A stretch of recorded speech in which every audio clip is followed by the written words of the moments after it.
कासगंज गांव में एक कुबड़ा बूढ़ा जंगल के बीचों बीच एक झोपड़ी बनाकर रहा करता था।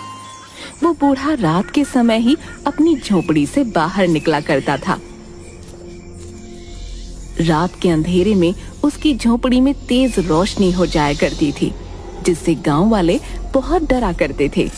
उनका मानना था कि वो कुबड़ा कोई साधारण बूढ़ा नहीं है, वो जरूर कोई मायावी है जो गांव के जंगल में रह रहा है।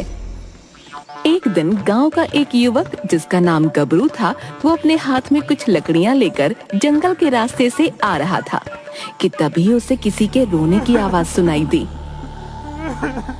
अरे कोई बचाओ मुझे, अरे यहाँ से बाहर निकालो मुझे, अरे बचाओ मुझे, बचाओ। अरे भाई, न जाने ये किसकी आवाज है जो सहायता के लिए पुकार रही है। न जाने कौन है भाई। वो थोड़ा दूर चला, तभी उसे उस मायावी बूढ़े की झोपड़ी दिखाई दी, जिसके अंदर से आवाजें आ रही थीं। जैसे ही गबरू उस झोपड़ी के पास पहुंचा और अंदर झोपड़ी में जाने लगा, तभी वहाँ वो मायावी बूढ़ा आ गया। मेरी झोपड़ी में कहाँ जा रहे हो नादान इंसान? क्या जानते नहीं वो मेरी झोपड़ी है?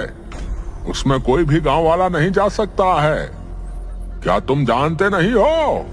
ऐसे डरावने बूढ़े को देखकर गबरू डर जाता है। नहीं नहीं बूढ़े बाबा, मैं आपकी झोपड़ी में नहीं जा रहा था। मैं तो इस जंगल में कुछ लकड़ियां लेने आया था, लेकिन फिर किसी के रोने की आवाज सुनी तो इधर आ गया। नहीं नहीं, मैं जाता हूँ यहाँ से। हाँ, जाता हूँ। जिसके बाद गबरू वहाँ से दुम दबाकर भाग निकलता है और गांव पहुँचता है और गांव वालों को अपनी आप बीती सुनाता है। अगली सुबह चाय की दुकान पर गांव के दो आदमी बातें कर रहे थे। अरे भाई, कल रात अपना गबरू जो है, अरे वही गबरू। अरे भैया, जंगल से कुछ लकड़ियां लेके आ रहा था, तो उस कुबड़े मायावी बूढ़े की झोपड़ी में से किसी के रोने की आवाज आ रही थी भैया।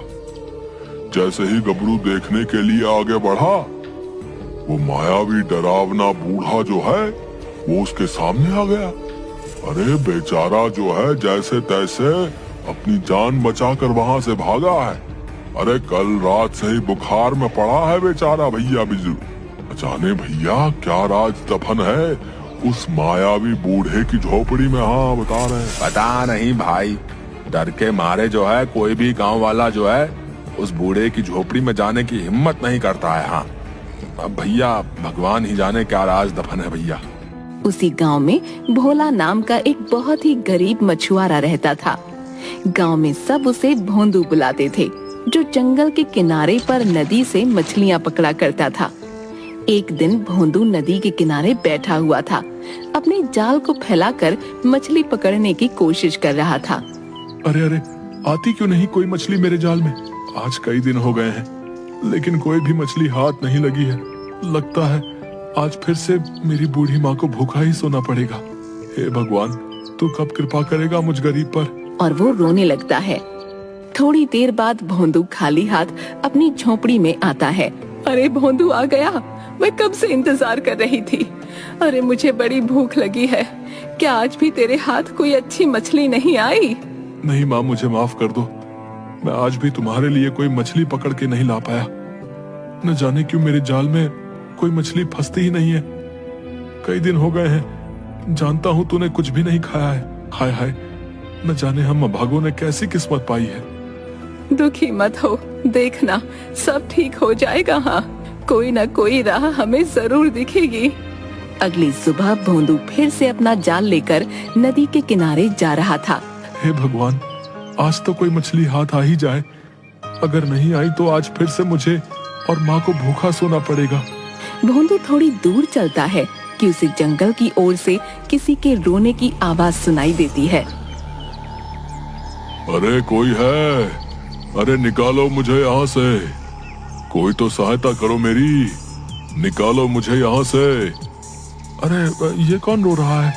लगता है किसी को सहायता की आवश्यकता है, लेकिन ये आवाज तो जंगल की ओर से आ रही है।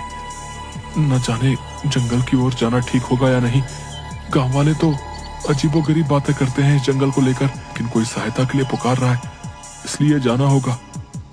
जैसे ही भोंदू थोड़ा आगे बढ़ता है, अचानक से उसे उस मायावी बूढ़े की झोपड़ी से जोर जोर से रोने की आवाज सुनाई देने लगी। अरे कोई है इस जंगल में, मेरी सहायता करो, मैं मर रहा हूँ, मेरी सहायता करो, निकालो मुझे यहाँ से। न जाने ये किसकी आवाज है, कौन सहायता के लिए पुकार रहा है। भोंदू जैसे ही आगे बढ़ा तो उसे उस कुबड़े मायावी बूढ़े की झोपड़ी दिखाई दी, जहाँ से आवाज आ रही थी। अरे आवाज तो इस झोपड़ी के अंदर से आ रही है, लगता है अंदर कोई सहायता के लिए पुकार रहा है। हाँ, लेकिन क्या मेरा अंदर जाना ठीक रहेगा? गांव वाले इस झोपड़ी को मायावी समझते हैं। नहीं, मुझे अंदर जाना ही होगा, कोई सहायता के लिए पुकार रहा है, इसलिए अंदर जाना ही होगा। जिसके बाद वो झोपड़ी के अंदर जाता है। तभी भोंदू देखता है कि एक बकरी पिंजरे में बंद होती है, जो कि एक इंसान की आवाज में आवाजें दे रही थी।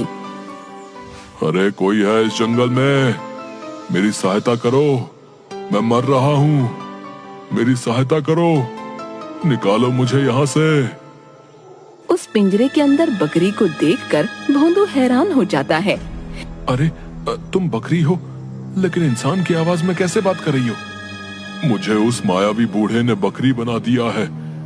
मैं एक तपस्वी ब्राह्मण हूँ, जो इस जंगल में तपस्या करने के उद्देश्य से आया था और यहाँ उस मायावी की झोपड़ी में आ गया। इस झोपड़ी में बैठकर तपस्या करने लगा कि तभी वो मायावी बूढ़ा यहाँ आ गया और मुझे अपनी झोपड़ी में देखकर क्रोध से भर गया। उसने मुझे अपनी मायावी शक्ति से बकरी बनाकर इस पिंजरे में कैद कर दिया है। तपस्वी ब्राह्मण, लेकिन वो मायावी बूढ़ा है कौन? क्यों इस जंगल में सबसे छुपकर रहता है? और क्या अब तुम अपने असली रूप में कभी नहीं आ पाओगे? वो मायावी बूढ़ा बहुत ही खूंखार है, उसके पास अनेक मायावी शक्तियां हैं जो कई सालों से एक खजाने की तलाश में है। उसके पास एक नायाब पत्थर का टुकड़ा है, वो बहुत ही चमकदार है, जो उसे उस खजाने का रास्ता बताएगा। वो खजाना यहीं इस झोपड़ी में दफन है, लेकिन वो तभी सामने आएगा जब वो दो नायाब पत्थर आपस में मिल जाएंगे। उस नायाब पत्थर के दो टुकड़े हैं, लेकिन मायावी बूढ़े के पास सिर्फ एक ही टुकड़ा है, जिसे वो रोज रात को बाहर निकालता है ताकि वो उसका दूसरा टुकड़ा ढूंढ सके। इसलिए रोज रात को उस नायाब पत्थर के टुकड़े के कारण इस झोपड़ी में तेज रोशनी हो जाती है। लेकिन उस नायाब पत्थर का दूसरा टुकड़ा कहाँ पर है? और क्या तुम अपने असली रूप में नहीं आ सकोगे? और मैं तुम्हारी सहायता कैसे कर सकता हूँ भला? तुम्हें जंगल से कमल के सफेद पुष्प लाने होंगे। उन पुष्पों को खाकर मैं अपने असली रूप में आ जाऊंगा। जब तुम्हें वो पुष्प प्राप्त होंगे तो तुम्हें उस नायाब पत्थर का दूसरा टुकड़ा भी मिल जाएगा, जिससे उस रहस्यमय खजाने का पता चल जाएगा। लेकिन ये सब तुम्हें उस मायावी बूढ़े की नजरों से बचकर करना होगा। वो अभी अपनी झोपड़ी में आता ही होगा। तुम जल्दी जाओ यहाँ से। हाँ, मैं अभी तुम्हारे लिए कमल के सफेद पुष्प लेकर आता हूँ। जिसके बाद भोंदू सफेद पुष्प लेने जंगल जाता है और एक नदी किनारे सफेद कमल के पुष्प देखता है। लेकिन जैसे ही वो पुष्प लेने के लिए हाथ बढ़ाता है, वो कमल के पुष्प गायब हो जाते हैं। भोंदू ये देखकर हैरान हो जाता है। वो जब भी अपना हाथ पुष्प की ओर बढ़ाता, वो गायब हो जाते। अब न जाने क्यों ये पुष्प मेरे हाथ लगाते ही गायब हो रहे हैं। हे भगवान, अब तुम ही कोई राह दिखाओ, मेरी तो कुछ समझ में नहीं आ रहा है। तभी भोंदू के पास एक नदी से एक कछुआ बाहर आता है। तुम जो कोई भी हो, ये चमकदार कमल के पुष्प तुम्हें ऐसे प्राप्त नहीं होंगे। इसके लिए तुम्हें अपनी कोई एक वस्तु जो तुम्हें सबसे प्रिय हो और तुम्हारे लिए जरूरी हो, इस नदी में डाल देनी होगी, तभी ये पुष्प तुम्हें हासिल हो पाएंगे। कछुए जी, मेरे पास तो ऐसा कुछ भी नहीं है। मैं तो एक गरीब मछुआरा हूँ जो मछलियाँ पकड़कर ही अपना गुजर बसर करता है। मेरे पास तो इस मछली के जाल के सिवा और कुछ भी नहीं है, और ये मुझे सबसे प्यारा भी है। ये ना हो तो मैं मछलियाँ पकड़ ही ना पाऊँ। हाँ, मैं इसे ही नदी में डाल देता हूँ। जिसके बाद भोंदू अपना जाल उस नदी में डाल देता है। जिसके बाद वो कमल के चमकदार पुष्प फिर से दिखाई देते हैं। भोंदू उन्हें तोड़ लेता है जैसे ही भोंदू के हाथ में पुष्प आते हैं, अचानक से नदी किनारे एक पत्थर बहुत चमकने लगता है। पुष्प तो मुझे प्राप्त हो गए हैं, लेकिन ये चमकती हुई चीज क्या है भला? ये चमकती चीज नायाब पत्थर का दूसरा टुकड़ा है। तुम एक ईमानदार और साफ दिल इंसान हो, जिसके पास इस नदी को देने के लिए कुछ भी नहीं था, लेकिन तुम्हारे लिए जो सबसे कीमती और उपयोगी था, तुमने वही इसमें डाल दिया। इसलिए ये नायाब पत्थर तुम्हारे हिस्से में आ गया है। जाओ, इसे यहाँ से ले जाओ, इससे पहले कि वो मायावी बूढ़ा यहाँ आ जाए। वो तुम्हें अपनी मायावी शक्तियों से मार डालेगा।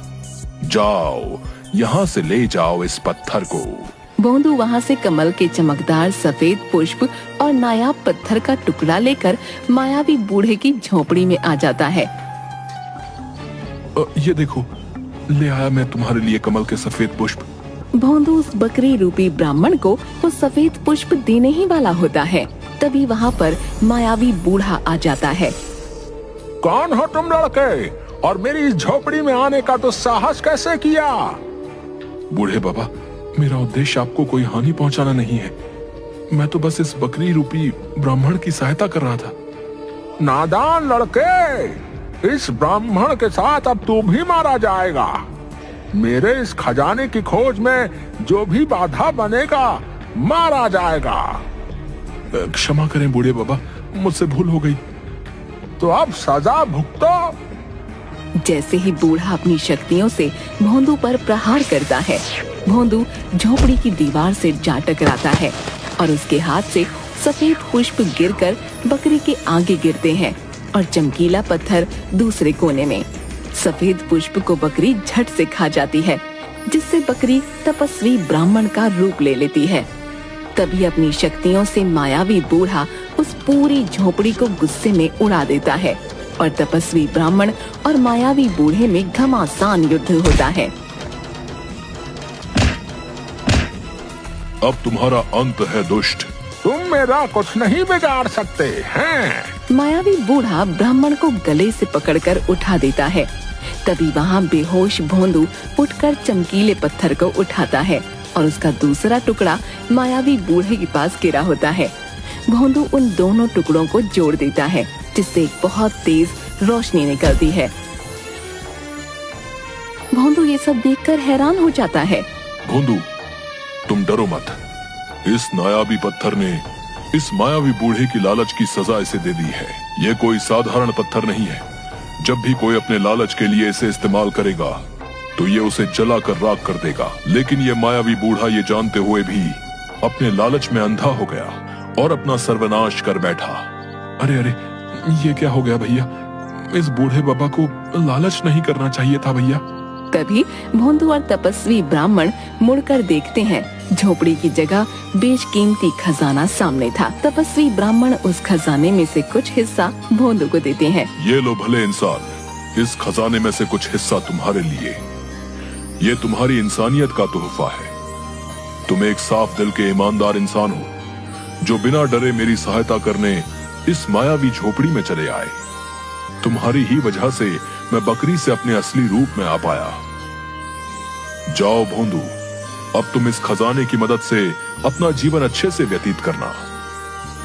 आपका बहुत बहुत धन्यवाद तपस्वी ब्राह्मण। मैंने जो भी आपके लिए किया, वो तो मेरा एक इंसान होने के नाते कर्तव्य था। अब इस खजाने की मदद से मेरी माँ को कभी भूखा नहीं सोना पड़ेगा। ये बोलते हुए भोंदू की आंखों से आंसू आ जाते हैं। हे रहस्यमय खजाने, तुम अपने स्थान पर वापस चले जाओ। यहाँ तुम्हारी आवश्यकता सिर्फ इस गरीब मछुआरे को थी, जो कि तुम्हारे कुछ हिस्से से पूरी हो गई है। मैं एक तपस्वी ब्राह्मण हूँ, मुझे भला तुम्हारी क्या आवश्यकता?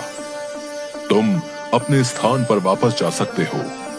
जिसके बाद बाकी का खजाना, वो नायाब पत्थर भी अपने आप ही वहाँ से गायब हो जाते हैं। जब इसकी खबर गांव वालों को पड़ती है, तो सभी भोंदू का बहुत सम्मान करते हैं और अब गांव वाले जंगल में उस मायावी बूढ़े के खौफ से आजाद हो गए थे।